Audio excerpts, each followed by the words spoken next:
फक्त मराठी यूट्यूब चॅनलला सबस्क्राईब करा आणि आमचे लेटेस्ट व्हिडिओज पाहण्यासाठी बेल आयकॉनवर क्लिक करा.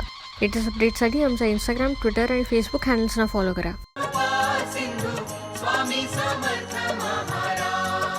वैद्यबुवा, वैद्यबुवा, काय झालं माझ्या गोविंदाला? हा असा बेशुद्ध का पडलाय?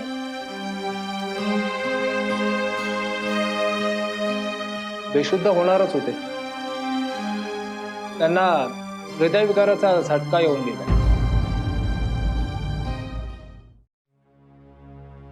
स्वामी, स्वामी, हे असं का झालं स्वामी? एकाएकी माझ्या गोविंदाला हृदयविकाराचा झटका का आला स्वामी? वैद्यबुवा सांगत होते गोविंदा काही दिवसाचा सोबती आहे. स्वामी, त्याला वाचवा स्वामी, माझ्या गोविंदाला वाचवा. आता आम्हाला तुमचाच आधार आहे. माझा एकुलता एक लेक आहे, त्याला काही झालं तर मी नाही जगू शकणार स्वामी, मी नाही जगू शकणार. एका आईचं साकड आहे तुम्हाला. माझ्या गोविंदाला वाचवा, वाचवा, माझ्या गोविंदाला वाचवा. स्वामी, आजीने मला तुमच्या गोष्टी सांगितल्या. आपल्यावर काय संकट आलं की तुम्हाला हाक मारायची तर तुम्ही लगेच धावून येतात असं ती म्हणते. पण स्वामी, आज आमच्यावर संकट कोसळलंय. स्वामी, माझे बाबा आजारी पडलेत, त्यांना बरं करा स्वामी.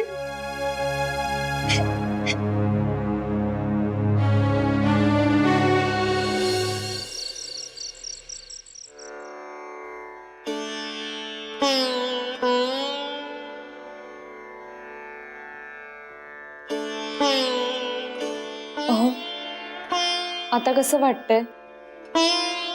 काय आणि कसं? आता त्याला काही अर्थ आहे का? औषध घ्या. आता कशाला औषध? त्याचा काय उपयोग आहे आता? हो, असं काय लहान मुलासारखं करताय? औषध घ्या, बरं वाटेल.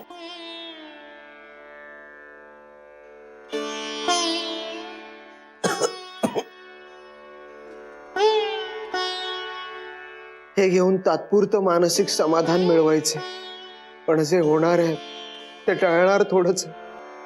सुमन, असं काय ग झालं? मला इतक्या लवकर मरायचं नाहीये.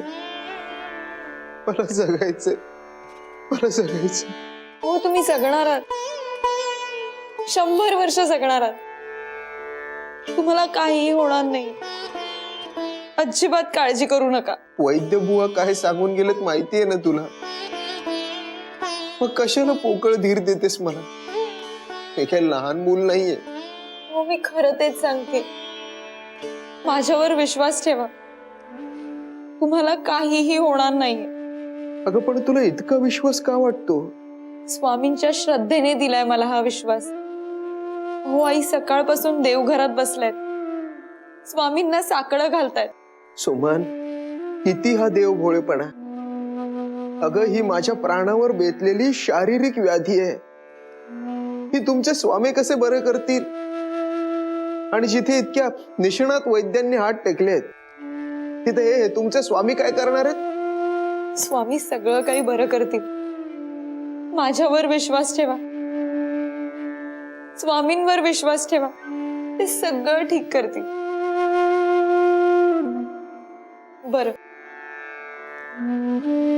थोडं जेवून घ्या. मी तुमच्यासाठी ताट वाढून आणलंय. सुमन, अगं, खावंसं वाटायला पोटात काही भूक असायला हवी की नको? माझी भूकच मेलीये. नकोय मला काही. हो, काही खाल्लं नाही तर ताकद तरी कशी येणार? सुमन, माझ्यावर कृपा कर. 2च दिवस आहेत माझ्याकडे. त्यात ताकद आली काय आणि नाही आली काय, दोन्ही सारखंच आहे. नकोय मला हे जेवण. आग्रह करू नकोस. पण ही माझी अंतिम इच्छा आहे असं समज.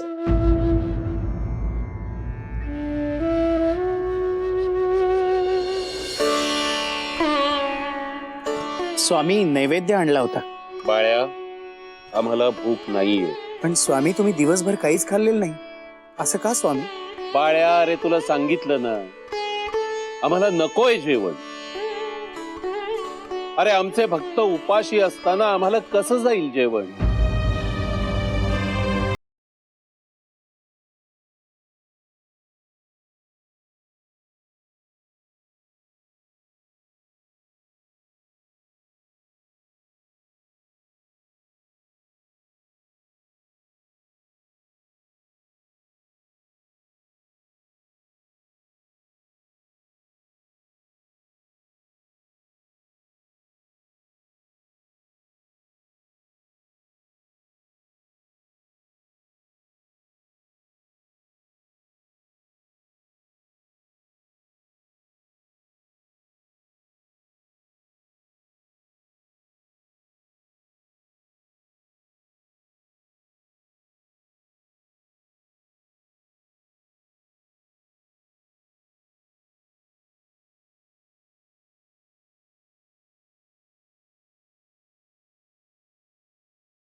लागली ना तरी चालेल. आई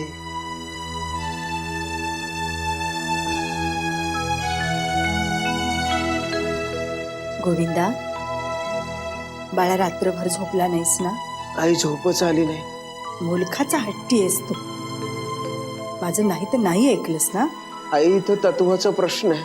माझ्या बुद्धीला पटत नाहीत अशा निरर्थक गोष्टी मी का करायच्या? रे दूध आणलंय तुमच्यासाठी, थोडं पिऊन घेता का? नकोय मला काही खायला. किती वेळा तेच तेच सांगायचं? अहो पण नाही म्हणून सांगितलं ना. नमस्कार.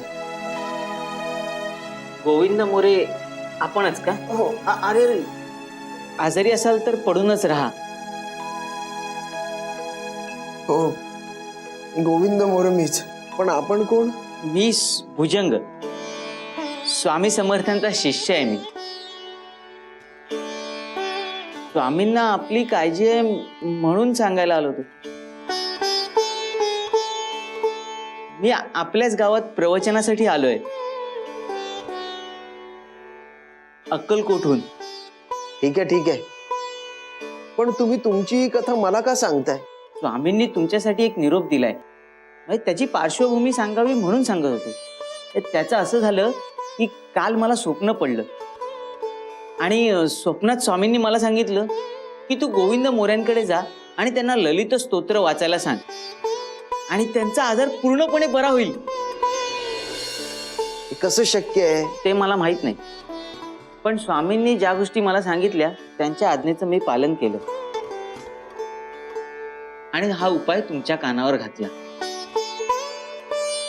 तर यापुढे त्यांचं ऐकायचं की नाही हे तुमचं तुम्ही ठरवा. येतो मी.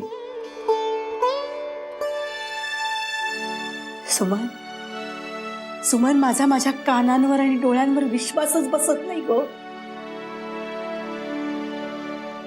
स्वामींपर्यंत आपली प्रार्थना पोहोचली. स्वामींनी देवदूत धाडला आणि गोविंदाच्या आजारावरील उपाय सांगितला. आता आपला गोविंदा नक्की बरा होणार. आई व्यर्थ आशा बाळगू नकोस. आशा नाही, माझी खात्री आहे तू नक्की बरा होणार. हे बघ, आता तू माझं ऐकायचं. मी तुला ललिता स्तोत्राची पोथी आणून देते, ती वाचायची. आई मी मगाशी काय सांगितलं ते तू ऐकलेलं दिसत नाहीस. मी आता तुझं काही एक ऐकणार नाही. तुला पोथी वाचावीच लागेल.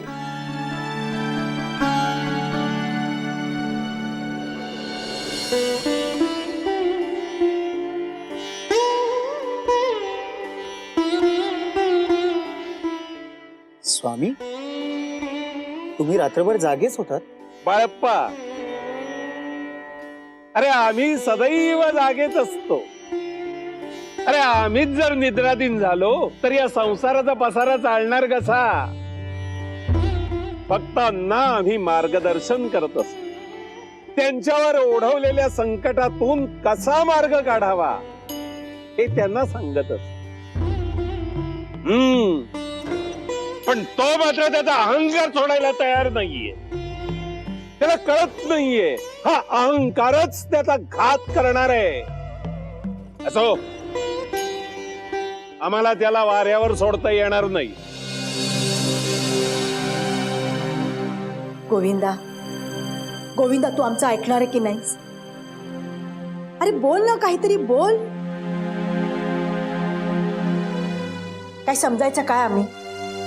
स्वामींनी प्रत्यक्ष आपला शिष्य तुझ्यासाठी पाठवला, तुझ्या आजारावरचा उपाय सांगण्यासाठी. अरे याचा काही विचार कर. मला सांग, स्वामीजींना कसं कळलं तू आजारी असते? त्यांच्यात काहीतरी दैवी शक्ती आहे म्हणूनच ना. आई, एक माणूस येतो आणि स्वामींच्या नावावर मला काहीतरी उपाय करायला सांगतो, म्हणून मी त्याच्यावर लगेच विश्वास ठेवायचा? माझ्या आजारपणाबद्दल गावात सगळ्यांना माहिती असेल आणि तुम्हा दोघींची स्वामी भक्ती हे सगळ्यांना ठाऊक आहे. म्हणजे आता हे जे काय झालं त्याला चमत्कार म्हणायचा नाही असं म्हणायचं का तुला? हो, हे सगळे तुमच्या मनाचे खेळ आहेत. तो माणूस जे काय बोलला ते सगळं खरं मानून चालले आहात तुम्ही, म्हणून तू हे सगळं बोलतेस. कोणीतरी खोडसाळपणा केला असेल. गोविंदा, गोविंदा, अशा गंभीर घटनेत कुणी खोडसाळपणा करणार नाही रे. जाऊ दे, आता वाद घालायला वेळ नाही आपल्याकडे. वैद्यबुवांनी फक्त 2 दिवसाची मुदत दिली. 2 दिवसात काय ते उपचार करायला हवेत. आणि जर तू नाही उपचार घेतलेस तर आम्हाला सोडून जाशील रे. आम्ही कुणाच्या तोंडाकडे बघायचं? हा हा तुझा लेक बघ कसा बापुडवाणा झाला. अरे बापाचं छत्र हरवल्यावर याने काय करायचं मला सांग? तुझ्याशिवाय एक दिवस तरी तो राहिलाय कधी? आयुष्यभर तुझ्याशिवाय कसा जगेल तो? ही तुझी म्हातारी आई, हिला हिच्या मुलाचा मृत्यू दाखवणार आहेस तू? बायकोला विधवा करून ठेवणार आहेस? आणि हे सगळं का? कशा पायी? तर तुझ्या नाहक अहंकारापायी. अरे अरे, स्वामींचा अनुग्रह झालाय रे तुझ्यावर, अनुग्रह झालाय. आयुष्यभर स्वामींची सेवा, स्वामींची भक्ती करणाऱ्यांना सुद्धा हे दुरापास्त आहे. हे तुझ्या बाबतीत घडलंय. दुर्मिळ घटना आहे हे. गोविंदा, नशीबवान आहेस रे तू, नशीबवान आहेस. स्वामींनी स्वतः अनुग्रह केला. वाच ललिता स्तोत्राची पोथी वाच. काही नाही त्या म्हाताऱ्या आईसाठी तरी वाच. तुझ्या पुढे पदर पसरते मी, वाच रे ललिता स्तोत्र वाच. आई, हो, आमचं एकदा तरी ऐकाव. ओ बाबा, तुम्ही आम्हाला हवेत. स्वामी महाराजांनी सांगितलेलं ऐका ना.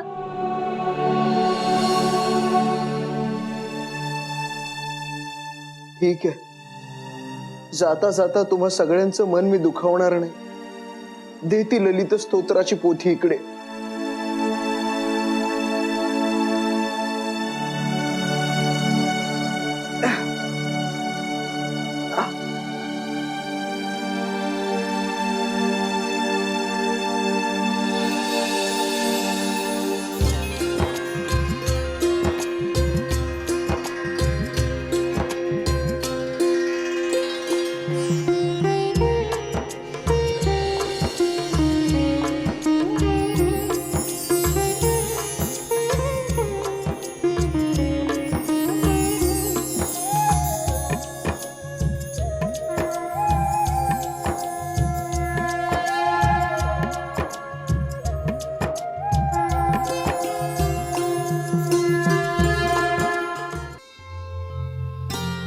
कमाल झाली गोविंदराव, तुम्हाला काहीही झालेलं नाही.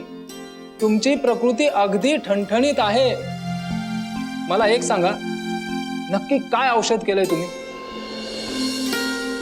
काही केलं नाही, फक्त स्वामींनी सांगितलेला उपाय केला. पाहिलंस ना गोविंदा, पाहिलास ना स्वामींचा चमत्कार. खरं आहे तुझं. माझा अजूनही विश्वास बसत नाही, पण मला आता त्याचं प्रमाण मिळालंय, त्यामुळे अविश्वास दाखवण्याचा प्रश्नच नाही. तुम्ही तिघांनी मला पोथी वाचायला भाग पाडलं नसतं तर आज कदाचित मी तुमच्यात नसतो. मी तुम्हा दोघींचाही अपराधी आहे. मला माफ करा. मी स्वामींचाही अपराधी आहे. मला स्वामींचीही माफी मागायची आहे. मला स्वामींना भेटायचंय आई. मला स्वामींना भेटायचंय. हो हो, माझ्या मरणोन्मुख रुग्णाला ज्यांनी जीवनदान दिलं त्या स्वामींचं मलाही दर्शन घ्यायलाच हवं. चला, मी येतो तुमच्या बरोबर. चला. चल बाळ. स्वामीजी, स्वामीजी, स्वामीजी, मला माफ करा. मला माफ करा. अरे एवढा मोठा सरकारी अभियंता तू आमची माफी मागतोस? स्वामीजी, आपण सर्व शक्तिमान आहात, ईश्वराचं रूप आहात. मी आपल्याला ओळखलंच नाही. खूप चुका केल्या.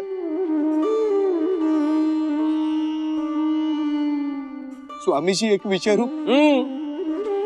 बुद्धिवादी मनुष्य तू, तुला प्रश्न असणारच. विचार. मी इतका नास्तिक असतानाही, आपल्याबद्दल सतत अनाधाराने बोलत असतानाही आपण माझ्यावर का कृपा केली? का वाचवलत मला? अरे तू नास्तिक आहेस, पण तू एका पुण्यवान आणि श्रद्धावान मातेच्या पोटी जन्म घेतलाय. एका श्रद्धावान बायकोचा नवरा आहेस तू. अरे तुझ्या मुलाला लहान वयात जे कळलं ते तुला उमगलं नाही. त्यांची श्रद्धा तुझ्या अश्रद्धेपेक्षाही बळकट आहे. श्रद्धा म्हणजे काय रे? श्रद्धा म्हणजे पराकोटीचा विश्वास. आम्ही आमच्या भक्तांना नेहमी सांगत असतो, डोळस श्रद्धा ठेवा. तू विज्ञानाला मानतोस, अरे पण विज्ञानाच्याही मर्यादा असतात. प्रत्येक गोष्ट ही विज्ञानाच्या कसोटीवर पारखून घेता येत नाही. याचा अर्थ ती गोष्ट अस्तित्वातच नाही असा होत नसतो. अरे जिथे विज्ञानाची मर्यादा संपते तिथून परमेश्वराच्या सत्तेचा परिसर सुरू होतो असं समज. तुझा आजार विज्ञानाने बरा झाला नाही, पण तो बरा झाला. सांगतो, त्याचंही कारण सांगतो. अरे तुझ्या या घरच्यांची श्रद्धा एवढी बळकट होती की आम्हाला तुझा आजार बरा करावा लागला. समजलं? स्वामीजी, स्वामीजी, आपण महान आहात. येऊ नकोस, मी तुझ्या पाठीशी आहे. विज्ञान आपल्या जागी श्रेष्ठच आहे, पण त्यालाही मर्यादा आहेत. विज्ञानाचा प्रांत जिथे संपतो तिथेच ईश्वरी शक्तीचा प्रांत सुरू होतो.